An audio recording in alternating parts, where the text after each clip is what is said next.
آپ اپنا ثبوت پیش کرو اگر آپ سچے ہو. Hope the answer the question. مذہب نہیں سکھاتا آپس میں بیر رکھنا. ہندی ہے، ہم وطن ہیں، ہندوستان ہمارا، بالکل صحیح ہے. مذہب یہ نہیں سکھاتا کہ آپس میں دشمنی اور نفرت ہو. مائک نمبر 4 میں خاتون کے شعبے میں کوئی نان مسلم خاتون ہو سوال کر سکتی ہیں. ڈاکٹر نائک، میرا نام پوجا شرما ہے and I am a clinical data coordinator. I would like to thank کہ آج مجھے یہ اپرچونیٹی ملی کہ میں آپ کو تھینک یو بول سکوں. میں آپ کو پچھلے 1-1.5 سالوں سے فالو کر رہی ہوں اور میرے اندر جو مسلم اور اسلام کے لیے کچھ غلط فہمیاں تھی شاید وہ کلیئر ہو گئی ہیں. اینڈ جیسے آپ نے کہا، آپ نے قرآن کی کئی آیتوں کے بارے میں کہا. میں سوچتی ہوں کہ گیتا ہو، قرآن ہو، بائبل ہو، کوئی بھی ہو، سب میں ایک ہی بات کامن لکھی ہے کہ آپ اپنے فرض کرتے جاؤ، جھوٹ مت بولو، کسی کی انجان ہتیا مت کرو. اور جو جیسے کہ ایک بندے نے بولا کہ ریلیجن کی وجہ سے اتنے دنگے فساد ہو رہے ہیں. مجھے نہیں لگتا کہ اس وجہ سے، even I agree with you doctor Zakir Naik, because میں جہاں تک جانتی ہوں، میں نے تھوڑا بہت پڑھا ہے، اسلام میں نہیں لکھا جو ہم بولتے ہیں نا کہ ٹیررسٹ آدھا سے زیادہ مسلم ہوتے ہیں. نہیں، ایسا نہیں ہے. اسلام میں لکھا ہے کہ جب آپ کسی کی بے وجہ ہتیا کرتے ہو تو آپ شاید مسلم نہیں ہو. یہ اسلام میں نہیں لکھا ہے کہ آپ کسی کی ہتیا کرو بینگ اے مسلم، آپ کسی کی ہتیا کرو یا بینگ اے ہندو کسی کی آپ ہتیا کرو. تو I would like to thank you doctor Zakir Naik کی بہت ساری کنفیوژنس تھی جو کافی دور ہو گئی ہیں. Thank you. جزاک اللہ. بہن نے کہا کہ وہ تقریباً 1.5 سال سے میں تقریر سن رہی ہے اور انہیں یقین ہو گیا ہے کہ الحمدللہ اسلام ایک صحیح مذہب ہے اور نفرت نہیں سکھاتا، کسی کا بنا وجہ قتل نہیں کرنا سکھاتا ہے.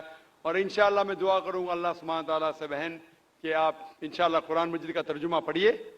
یہ انشاءاللہ آپ کو آپ کے رب کے اور قریب لے آئیں گا انشاءاللہ. اور میں دعا کرتا ہوں کہ اللہ تعالیٰ آپ کو ہدایت دے. اور اس قرآن مجید کا ترجمہ میں درخواست کروں گا میری اہلیہ سے، اگر وہ لیڈیز کے سیکشن میں ہیں تو اس بہن کو قرآن مجید کا ترجمہ دے، انگریزی میں یا ہندی میں جو بھی زبان وہ چاہتی ہے. اور میں دعا کروں گا انشاءاللہ کہ آپ قرآن مجید کا ترجمہ پڑھیے، انشاءاللہ اور ہدایت پائیں گے. جزاک اللہ. Thank you.